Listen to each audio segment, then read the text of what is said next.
با سلام، گیاه امروز گیاه کاهوی وحشی هست از خانواده آستراسه یا همون خانواده کاسنی یا آفتابگردان.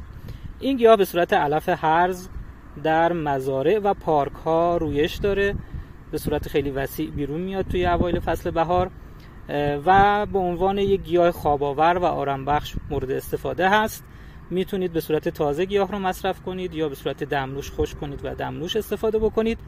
البته اگر به صورت تازه مصرف میکنید دقت بفرمایید پشت برگ‌های این کاملا خاردار هست، البته کرک هست، اینها حالت زبر و خاردار داره و همچنین لاتکس خیلی زیادی داخل این گیاه هست که مثل شیره انجیر در واقع ازش نشت میکنه به سمت بیرون وقتی گیاه رو قطع میکنید همونطور که میبینید و این یه مقداری آزاردهنده هست، خوردنش با احتیاط باید باشه. بخشای نرم برگ رو استفاده بکنید و البته استفاده طولانی مدت از این گیاه به هیچ وجه توصیه نمیشه. دلیلش هم این هست که این گیاه در دراز مدت میتونه عوارض کبدی و کلیوی برای شما طولانی مدت اگه بخواید استفاده بکنید داشته باشه. بنابراین استفاده بیش از 10 روز از این گیاه به صورت مداوم به هیچ عنوان توصیه نمیشه. علاوه بر این اگر از جای جمع آوری میکنید گیاه که در واقع آلودگی سرب یا آلودگی در واقع سوخت‌های فسیلی به علت تردد خودرو و وسایل موتوری داره رو توصیه میکنیم استفاده نکنید حتما و